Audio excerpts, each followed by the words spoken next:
Clear speed, clear speed, clear speed. Welcome back, everybody. I'm Kareem from Unix, and with me, as always, What's up, everybody? It's Ali. How you doing? And today we're gonna talk about big time and our first impression of the game. We have that opportunity to get a gold VIP gold pass. We played it quite a bit, I would even say. This game is fully taken over our lives. Yes, it did. And yeah, we're going to talk about the first impressions, things that we saw, we found out, some bugs that we encountered, and what we think also is the potential of this game. So, Right. Kareem, I remember when we started to play it was like midnight, my time. And yeah, I played like till 9 a.m., man. Yeah. No, it was pretty crazy that first day. But I'll tell you what, though, I will say this. I think me and you both can agree on this. The first impressions when we started playing were not great when it came to skills and builds, but we just thought that the game was too shallow, not enough depth, not enough build diversity. But oh my God, were we wrong? Literally the very next, like right at the end of that session and the very next day, we started finding the things that kind of enable skill trees and stuff like that. So just to give you a quick rundown, you've got your 4 base classes. They each start with, a set. These are the base skill trees for those classes, and they're not very varied. They're not very detailed. You might have maybe 2 to 3 abilities really. But why don't you show us the skill tree on your screen so we can show them. So he's got 3 gears over there if you notice, equipped. So you go over to that skill tree right now. And this is how my skill tree looks right now. Now, I started with a quantum fixer, and I will definitely play a quantum fixer because I was always a healer main. And then I switched to Rhea. Holy crap, that he's broken, especially in the early stage. Yeah, that great sword damage is kind of nuts. Right, and then the more we played, additional gear dropped. So one more time, these here. And then we found out, look, it adds me the Lord of the Dead sub-tree to my skill tree. And the more different gear it started to drop, the more we thought, hold on, this is not so shallow as we thought. Not at all. And then you have different rarities. Then we found a pocket watch like this one. It's a tier 3, actually, and it gives you 3 slots for gears. Right. Like sockets, essentially, in ARPGs. Exactly. And actually these sockets, they can add you additional abilities and skill trees. Yeah, and it's kind of crazy how little we've actually explored of the game. You know what I mean? Like we've found a bunch of those gears, and we're only seeing the first maybe 15 levels worth of gear. We're still learning and exploring the game, and the more we get into it, the more we kind of fall in love with it. It is really, really like. You know what it is? I think RPG players just love to flex their kind of theory crafting muscles. We always like to think, well, imagine this build or imagine this build. And this game kind of enables you to do that in a really, really big way, because there are going to be so many things that you are not even aware of. The beauty is you don't have any guidelines. You don't go, right? Especially when you just start, when everybody starts. There's no set guidelines. There's no build or videos. Hey, you need to do this or build your character like this. And you start exploring yourself things. And then I really need to mention this Lord of the Dead subtree. It immediately, I was thinking, Death Knight. I need to create a Death Knight. Like for real, because look at this. And I will mention it quite a bit. Lord of the Dead. The more dead around you, the stronger you become. Right, so you turn on this out. It's like a buff, right, with an aura or with an area of effect around you that has a the radius is 250. And now the more points you invest, you can expand the radius and so on. The more dead people are around you, that monster around you, you get base per body melee damage increases by 20%, and that is rank 1. So you can potential to skill at like one-shotting potential. I think that this will be nerfed.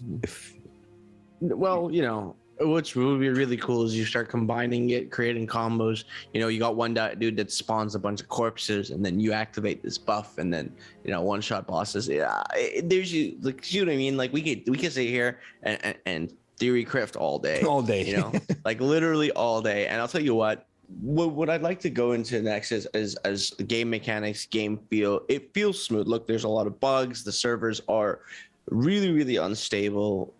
which is, I guess, kind of understandable. I mean, it is early access, but at the same time, I don't think that they should be this unstable. You know, like a little bit of instability is fine, but sorry, how many gold passes are out there? There's only 1,000 gold passes. That's it. So 1,000 players in the server. Right. So what is the issue behind it? Okay, still early access, I will give them. There's other bugs, right? The smallest one. If you arrange your inventory, okay? I arranged my inventory now. If I close it, if I open it up again, it's back. It's just a couple quality of life things that I'm sure very easy to iron out. So, you know, if the developers are watching this, just a couple notes. I know that you guys are super, super keen on hearing feedback from your players. And, you know, me and Sally have pretty much been dedicated for the last 48 hours nonstop to this.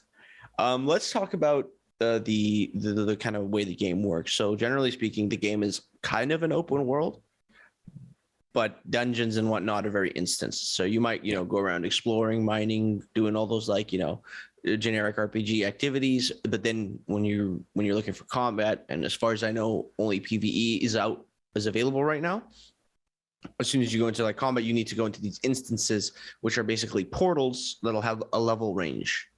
Yeah, you know, a recommended level range. If you want to go and do max level or high level dungeons at level 1, it's kind of your funeral, but it's your choice, which is really cool. Which is still doable though, if you can abuse some mechanics and stuff. I'm just saying, if you're level 1 and have no abilities, and you go into like a level 30, you're gonna get down. You're gonna get one shot. The game mechanics wise, I love what they did with the items, right? You have, of course, different kind of rarities of items, where you start with the common ones, uncommon, green, you go forward, but then you go to items like unique items, and they have mostly an additional skill attached to them. So from my point of view, I really like the game. As soon as we found out regarding the build diversity, I love it. There's a lot of room improvement. There really is. The clunkiness of the battle. Sometimes the lag on top of that because of the servers, some glitches that you encounter, mostly the bag glitch where you cannot filter. Then there's one thing that we found out: if you have a gear equipped. So, for example, I have this here that gives me the ability hue. So if you go in here and I sync in points in hue, this one for example, and I can max it out because I like that ability. I have it 2 times because there's another gear that gives me that as well. Anyways, if you commit 3 points here, right? If you now unequip that gear and sell it before you reset your points, you will lose it. You lose these skill points. So these are bugs, and that is actually a major one. So yeah, that's a huge issue. We'll do a separate video on all of these where we go into much more details. And on top of that, my TLDR is I love it. I really enjoy this game, especially playing with Kareem together. We're doing literally every dungeon. But Sally's a cheater. I'm not a cheater. Oh, you mean because of that? I got 11 NFT drops. I got 1. Bro, let me do the following. So what I'm gonna do, I'm gonna show you my NFT inventory. How about that? Cheater. Say it. No. Cheater. Anyways, these NFTs are pure cosmetics. Right? So the cool thing is how they did this. Now, there's a few things that I want to mention. You don't see the rarity of the NFTs here. Right. That's first thing. Second thing, I have 2 rare NFTs. One is the Ice Scavenger, and that it's actually the title, and we have the Hatchet of Sir Parzival. So these are actually 2 rare ones, and the other ones are common. But the cool thing is, if I get this item, the NFT dropped, it goes into my inventory. I can immediately go to the NFT Marketplace, the NFT.BigTimeGG Marketplace, right?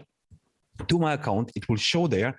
I can move it to sellable items, and I can put it on the marketplace, like literally immediately. Yeah, it's really, really simple. It's really using the marketplace is very simple, you know, and what makes me feel a little bit more comfortable is it utilizes basically Google Authenticator. Anytime you do anything, you got to use your Google Authenticator to make sure that everything's working. So it does have that added layer of security, so that the simplicity of it is still, you know, not also a weakness. So it is simple, but it is also secure.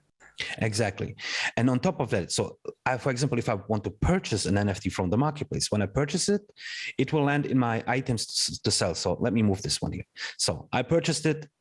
it gets here. I can now sell it if I want, or I press just move to in-game items. It will move to this particular section, and I go into inside of the game. It's in there immediately. Bam. Yeah. It's very, very intuitive. Like kudos to the team. I love it. Yeah. So regarding that item, there are like a ton of things that we still haven't even like gotten to yet, because the game is quite, you know, deep and everything. For example, this rare space and the time machine whole thing, like that is a whole thing that we haven't even gotten to yet. But stay tuned, because as soon as we do, we're gonna be making a ton of content. My personal view on this game, I love it. I will definitely grind the heck out of it. Yeah, I grinded a lot. So pro tip, guys, the best stat in an action RPG or a loot game where you want to grind loot is just what? Damage? Yeah, clear speed. It's clear speed, exactly. Yeah. The faster you clear, the more you loot. It's very, very simple. Yeah. Right? So take your time at the beginning, find it out. But if you want to really get the grind going, time is of an essence, and clear speed. Yeah. Well, a quick summary. Got a lot of bugs, but still really, really fun, engaging gameplay, engaging action combat, which you don't see enough in MMORPGs. NFT MMORPGs. It's dude, and on top of everything, like honestly, we haven't even really touched on the fact that this is a play to earn game, right? A play to earn game. Right now, to access the game, you do need the gold path, the gold path, which is not very affordable, but when the game does go live, when it leaves early access, it will be entirely free to play. I can't wait, man. Like more players, more content. I can't wait for PvP. Yeah. I can't wait, man, to get to high levels, to get more different kind of gears. So guys, of course, everything about Big Time, everything about Unix, description down below. Please stay tuned. From my point of view, Kareem, everybody, I'll see you in the next one. And as always, don't forget to like, comment, and subscribe. And make sure you hit that bell notification so that you can stay notified whenever we go live or post new content. Now, I'm going to go grind. See you in the next one.